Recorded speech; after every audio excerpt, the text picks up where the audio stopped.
Alors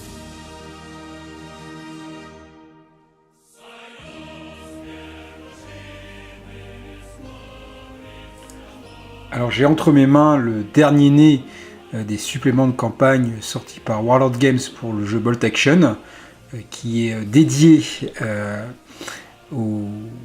l'avancée des forces soviétiques en direction de la capitale du Reich, Berlin, et qui va décrire différentes de ces phases. Et on a, à mon sens, là un des livres les plus aboutis qui ait pu être sorti pour ce jeu en tant que supplément.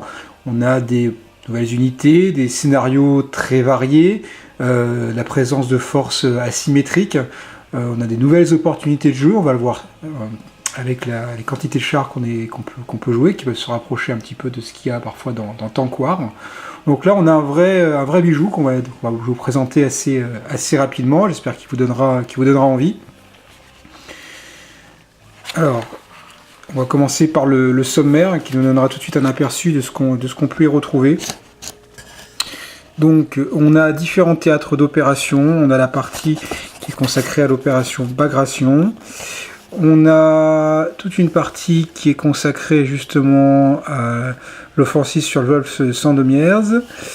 On a le soulèvement de Varsovie. On a les combats dans l'Allemagne, combat de la Vistule.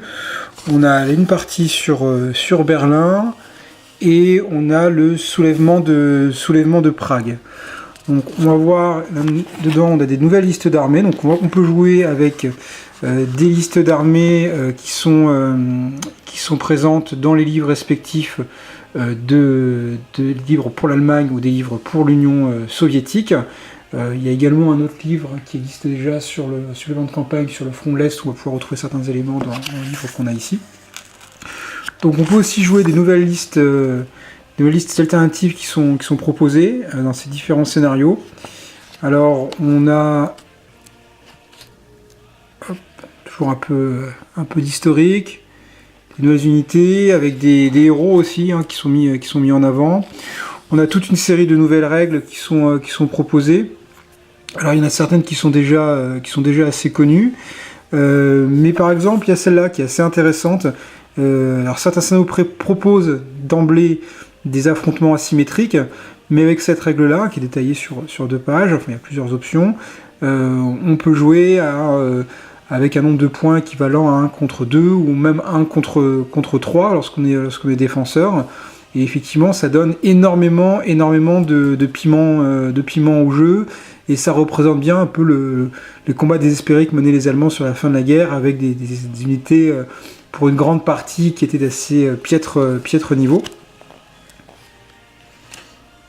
On a donc un nouveau sélecteur pour l'Allemagne, celui-là, donc qui est une alternative à ce qu'on peut retrouver dans le livre d'armée allemand.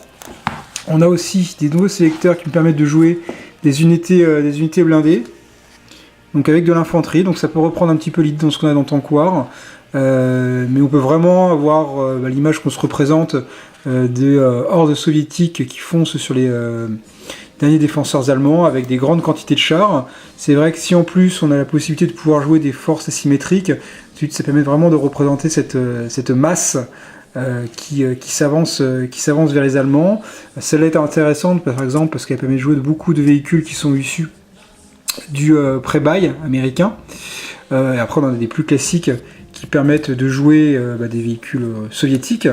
Et on va avoir la même chose du côté allemand. Ça donne différentes options. Alors en fonction des scénarios, c'est l'un ou l'autre. Mais on a justement ces possibilités qui sont données. Alors, je ne vais pas vous présenter page par page un peu tout ce qu'on peut avoir. Par exemple, là, on a des exemples de nouvelles unités.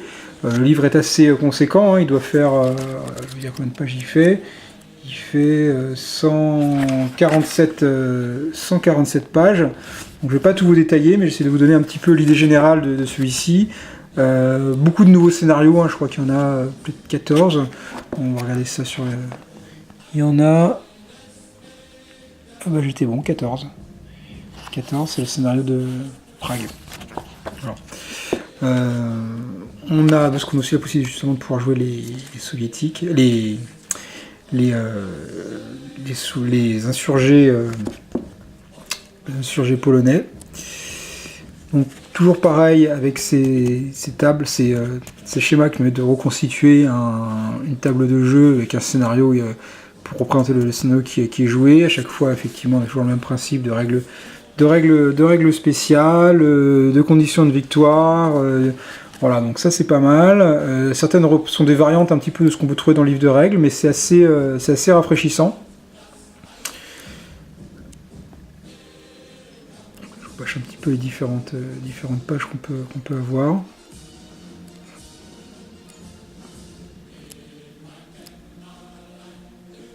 Donc là on a toute la liste polonaise qui est disponible. On peut vraiment rejouer les combats qui ont opposé Allemands et Polonais, et on verra qu'on peut même jouer des combats opposant soviétiques et polonais.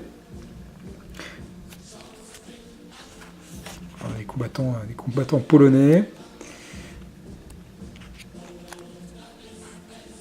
Encore de nouveaux scénarios. Voilà, bon, je passe un petit peu rapidement sur ce qui est possible d'avoir. Et je vais essayer d'aller peut-être directement sur la partie consacrée au combat dans Berlin.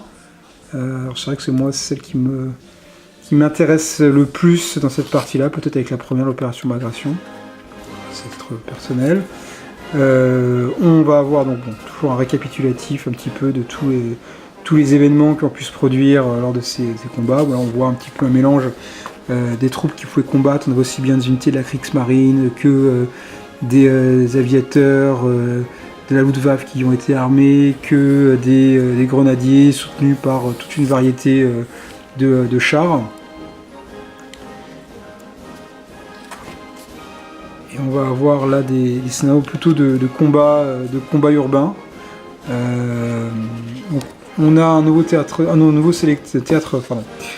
sélecteur qui est consacré justement aux dernières levées. Il y en a déjà un dans le livre allemand, mais celui-là apporte des unités complémentaires, quelques règles spéciales, et permet justement de pouvoir aligner différents types de troupes, ou bien souvent des troupes irrégulières peu entraînées, avec par-ci par-là des unités plus aguerries, et qui doivent faire face à un déferlement de troupes et de blindés soviétiques.